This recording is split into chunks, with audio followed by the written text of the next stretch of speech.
Minimum 700 to 1200 कलाकार जोग देवे एवं स्वेच्छा सब बड़ बड़ रथी पत्नी कन्या मत जड़े आईएएस अफसर पत्नी से कहते मु लंडन रे गोटे स्कूल करी मत सुजोग मिले मुझे आम सेक्रेटरी पाखे जाकि दरखास्त कर दियो अलाउ करदेबू आम दरखास्त न पाइले आम कारण आम प्रचुर कैंडिडेट सिलेक्ट लोक देबू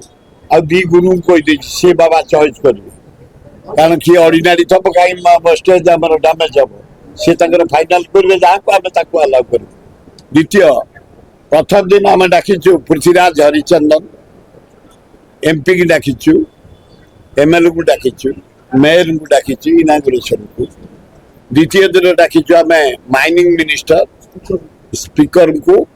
एवं तृतीय दिन डाकिचु कल्चर मंत्री की चतुर्थ दिन डाकिचु अर्बन मंत्री की सबुदिन पे आम डाकी देचु जे आसबे 7टार आसबे दीप लगे प्रोग्राम स्टार्ट हो कारण लोक नहीं प्रोग्राम पे यही हूँ कार्यक्रम मैं आशा करुच्ची मीडिया भाई मान जरिया दी गुरु जरिया इंटरनेशनल लेवल नहीं पहुंचा तू जगार जमी पहुंचला हाँ कहे से दी जन कहला शिवानंद राय धन्यवाद जिते आम गोटे कलाकार आम जमी चाहूँ सबुआड़े जाकि सब राज्य सब देश जाकि आम कला को प्रचार प्रसार करने आउ सब देश को देखापी तो सब देश सब राज्य लोक मैंने भी चाहते आम लिंगराज बाबा पाखे आसिकी नृत्य प्रदर्शन करने से एजीसीसी आम संस्कृति विभाग समस्त मिलित उद्यम आम मान ये सब कलाकार मैंने ये आसबे आम लिंगराज महाप्रभु को दर्शन करेंगे और कलार प्रदर्शन करेंगे तो से बहुत बहुत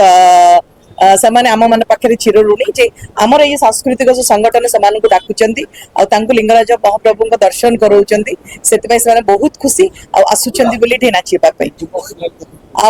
इंटरनेशनल रे भी समस्त लिंगराज महाप्रभु जमी जगन्नाथ महाप्रभु दर्शन पाई समस्ते आसुच्चंती समस्ते जानी गले से लिंगराज महाप्रभु को दर्शन करने आसुचे से आम यही जिनसटा को जो कहुई वर्ष चेष्टा करवा जे गवर्नमेंट तरफ गवर्नमेंट फेस्टिवल डिक्लेयर कले ये जो डेटा ये जो यार कैलेंडर रही तो जिते बाहर अब्रॉड रे कलाकार माने अछंती से माने आग्रह करिवे टाइम नेकी आसीबा पे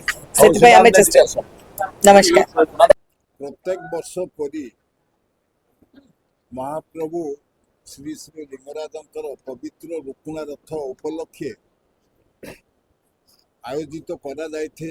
एकाम्र सांस्कृतिक प्रकाशनी तरफ लिंगराजंक नाम नामित श्री लिंगराज फेस्टिवल यही लिंगराज फेस्टिवल टी आमर दीर्घ 37 वर्ष हो गला 37 वर्ष पदार्पण कला यही कार्यक्रम को सफल रूपायन करने आकर्षित करने विकसित करने आम सहित सबु वर्ष सामिल होती गुरु गजेंद्र पंडा गुरु प्रतिभा पंडा एवं जहाँ को कोऑर्डिनेट करी वासुदेव नाथ यह कार्यक्रम को सफल रूपायन एवं विकसित करिवार कार्यक्रम को हाथई नहीं थांती आम ओडिशार सांबादिक समाजर समस्त सांबादिक वृंद प्रत्येक वर्ष से माने आम सहित प्रत्यक्ष एवं परोक्ष सामिल होती कार्यक्रम को विकसित करने आम आसी से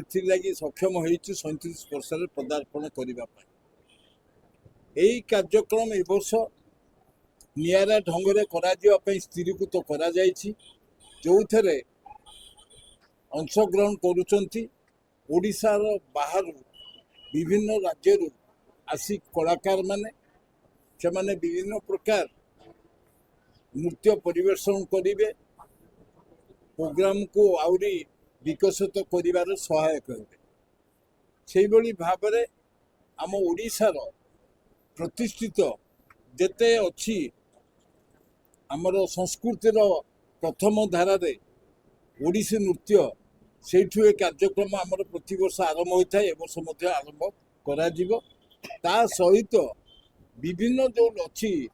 ଲୋକକଳା ଆମ ରାଜ୍ୟର ଆକର୍ଷିତ କଳା କାର୍ଯ୍ୟକ୍ରମ ପରିବେଷଣ କରିବା ପାଇଁ ଓଡ଼ିଶା ସରକାର ଆମକୁ ଏ ବର୍ଷ ସାହାଯ୍ୟ କରିଛନ୍ତି। 12ଟା ଦଳ ଦେଇଛନ୍ତି। ପ୍ରତ୍ୟେକ ଦିନ ଓଡ଼ିଶାର ବିଭିନ୍ନ ଜିଲ୍ଲାର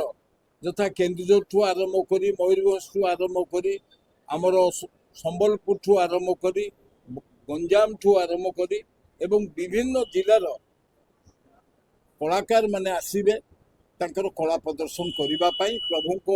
ଆଶୀର୍ବାଦ ପାଇବା ପାଇଁ। ଏଇଥର ସାମିଲ ହେଇଛନ୍ତି ବହୁ କଳାକାର ଯେଉଁମାନେ ବିଶେଷ ଭାବରେ କୌଣସି ସାହାଯ୍ୟ ସହଯୋଗ ଆମଠାରୁ ନ ନେଇ ସିଏ ତାଙ୍କର କଳା ପ୍ରଦର୍ଶନ କରିବେ ଆମ ସମସ୍ତଙ୍କର ମଙ୍ଗଳ ପାଇଁ ତଥା ନିଜର ପ୍ରଭୁଙ୍କ ଠାରୁ ଆଶୀର୍ବାଦ ଲାଭ କରିବା ପାଇଁ। ପ୍ରତ୍ୟେକ ବର୍ଷ ପରି ଏହି ବର୍ଷ ଏ କାର୍ଯ୍ୟକ୍ରମ ନିଶ୍ଚିନ୍ତ ଆକର୍ଷଣୀୟ ହେବ। ୟାକୁ ସୁଦୂର ପ୍ରସାର କରିବା ଏବଂ ସଂକଳ୍ପ ନେବାର କାର୍ଯ୍ୟକ୍ରମ ଗୋଟେ ରଖାଯାଇଛି। ଆମେ ବର୍ତ୍ତମାନ ଜାତୀୟ ସ୍ତରରେ ପଦାର୍ପଣ କରି କାର୍ଯ୍ୟକ୍ରମ କରି ଆସିଛେ 37 ବର୍ଷ ହେଲା।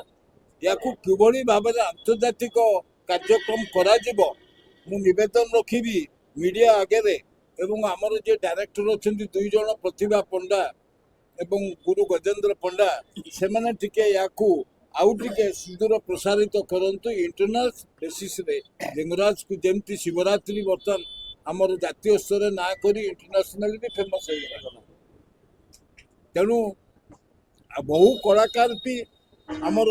ଅଲିଉଡ୍ ଜଗତରେ ଅଛନ୍ତି, ସେମାନେ ବି ଆସିକି ଏଠି ନୃତ୍ୟ ପ୍ରଦର୍ଶନ କରିବା ପାଇଁ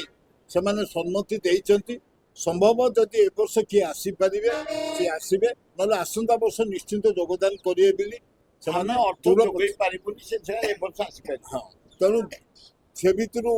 ଆକର୍ଷଣ ଭାବରେ ଅଛନ୍ତି ଆମ ନବୀନ ଜିନ୍ଦଲ ଯିଏ ଇଣ୍ଡଷ୍ଟ୍ରିଆଲିଷ୍ଟ, ତାଙ୍କ ମିସେସ୍, ତାଙ୍କ ସହିତ ଯୋଗାଯୋଗ ବି ରଖାଯାଇଛି। ସିଏ ବି ଗୋଟେ ଦିନ ଦେବେ ବୋଲି କହିଛନ୍ତି। କେବେ ଦେବେ ଡେଟ୍ କହିନାହାନ୍ତି। କି ଯେଉଁ ଆମର ନବୀନ ଜିନ୍ଦଲଙ୍କ ମିସେସ୍ ଜିନ୍ଦଲ ଶାଲୁ ଜିନ୍ଦଲ ତା ଯୋଗାଯୋଗ ରଖାଯାଇଛି। ସେଇଭଳି ଭାବରେ ଆମର ଯେଉଁ କଳାକାରମାନେ ଅଛନ୍ତି ସେ ହେମାମାଳିନୀଙ୍କ ଝିଅଠୁ ଆରମ୍ଭ କରି ସେଇଭଳି ଭାବରେ ପ୍ରତିଷ୍ଠିତ କଳାକାରମାନଙ୍କୁ ଯୋଗାଯୋଗ କରାଯାଇଛି। ସେମାନେ ତାଙ୍କର ସମୟ ଦେବେ ବୋଲି ସେ କହିଛନ୍ତି। ଯଦି ଦେବେ ଇଏ ଆହୁରି ଆକର୍ଷଣୀୟ ହେବ। କିନ୍ତୁ ଆନ୍ତର୍ଜାତିକ ସ୍ତରରେ ହେବା ପାଇଁ ମୁଁ ନିବେଦନ ରଖିବି ଆମର 2 ଜଣ ଗୁରୁ ଅଛନ୍ତି ଏଠି। ସେ 2 ଜଣ ଗୁରୁ ଦାୟିତ୍ୱ ନେବେ। ଆସନ୍ତା ବର୍ଷ ଆକୁ ଆନ୍ତର୍ଜାତିକ